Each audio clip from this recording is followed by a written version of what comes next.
在罗马我吃到最喜欢的几家，他们的里面的Guanciale都是炸到像就是猪油渣。180度15分钟。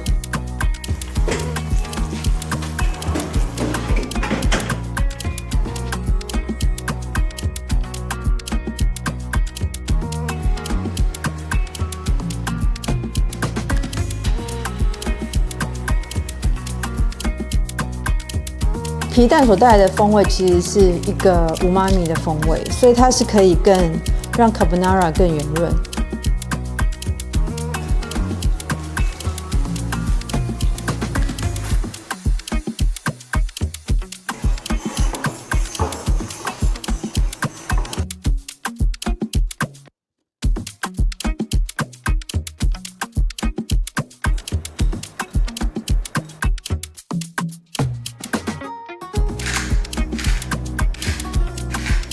This is for myself.